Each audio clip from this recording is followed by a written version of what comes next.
How's it going, guys? We're on the last day of the Galfond challenge. My name is Andreas. In today's video, I'm going to look at what we can expect from less than 700 hands. Let's get into it. As we were watching the replay of day number 38, you can see that the total amount of hands is going to be over 24,300, so less than 700 hands still needed to be played.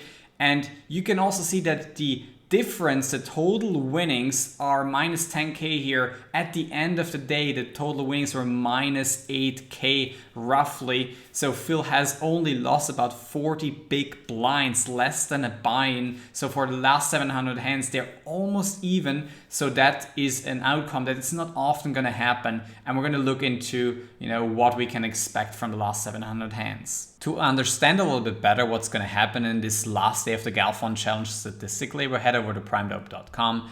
I chose the standard deviation of 180. This could or could not be entirely correct, but I think it's fair to assume that. And within these 700 hands, you can see these are all the possible outcomes if you draw 20 random samples. So after 300 hands, 95% of the time, we're going to stay between plus minus 7 buy-ins for either player.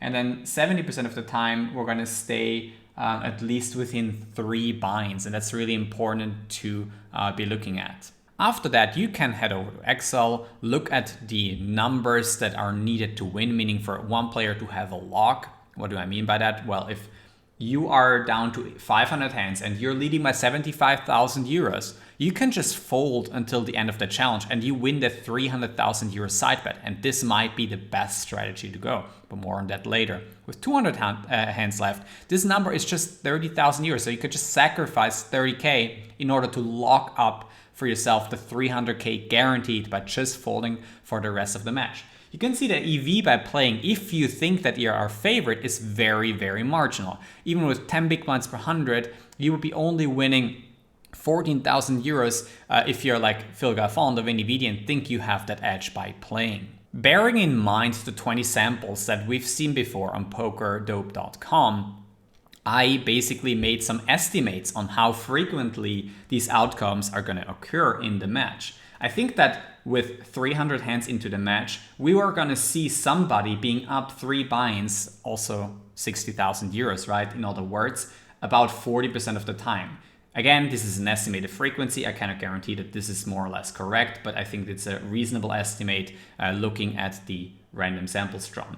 And I think with 100 hands more, the number here gets smaller and smaller, and I think it becomes more likely than 50% of the time that somebody's going to have this lead 400 hands into this last day. And with 100 hands left to play, I think that somebody's going to cross this threshold at some point. This 15,000 euros is, already 90%, or it might be even more. And then with 50 hands left to play, I think it's fair to say that either player down in these regions is going to have this lock sooner or later. Also ask myself the question what the EV difference is between folding and playing and how severe that can be at different times of the match.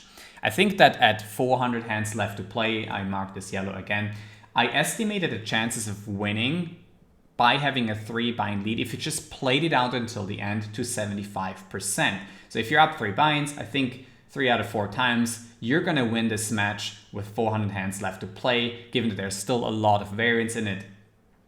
And I think that the EV from playing, therefore, is going to be reduced from 300,000 euros for the side bet, which will be a guarantee, to 225,000.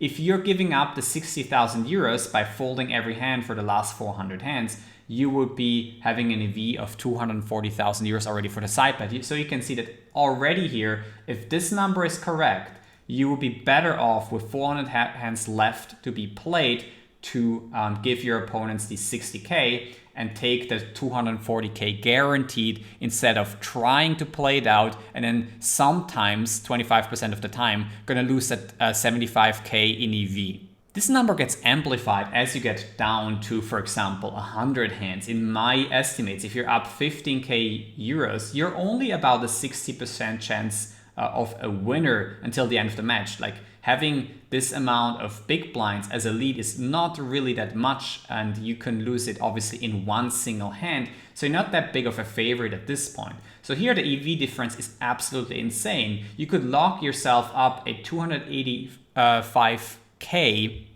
in EV by just folding for the rest of the match. But if you decide to play and your chance of winning is only 60%, well, 40% of the time you're going to lose, and that's going to cost you quite a lot of money. And then last but not least, if you're down to the last 10 hands, this is really the time where I'm almost guaranteed that folds happen if somebody has a lead, because at this point, you know, the EV difference is almost 150k. You know, if you're up 1500 euros, you're almost not a big favorite at all anymore. I would say 51 or 52% chance to win with this small lead. It's almost a coin flip. So you cannot really sacrifice 140k in EV roughly, and you just end up taking the slog and end up folding for the rest of the match. So this is going to happen sooner or later. The question is, where's the threshold? Where does either player decide to take the EV by folding instead of taking the EV by playing? And we're going to see that in today's match. I'm pretty excited for it. On top of that, we could also see strategy adjustments. As both players get closer to that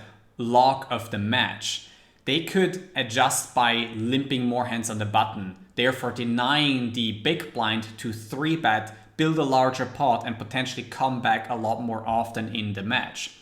Let's say you are down to 300 hands into the match and you're very, very close to the lock. Well, if you can play just 50 more hands, maybe you're getting into the territory where you can win the match by just folding. And I'm pretty sure that at least Venividi is going to take that opportunity a lot of the times. And he's probably thought about it more when it comes to folding for the rest of the match. But I'm also sure that Phil, like if we get down to 100 hands, is going to take that opportunity and is not going to take the much lower EV option, which is basically just torching money. Like if you're talking 100 hands, I think not folding for the rest of the match is absolutely torching money. Now, I've had this discussion with a couple of poker players, and some of them expressed some concerns that Phil, for example, if he's up at hand 24,800, he's a little bit worried about folding 200 hands and what other people might think of that play. But I think because of the higher EV, he's still going to respect the higher EV play and will make that. And you know,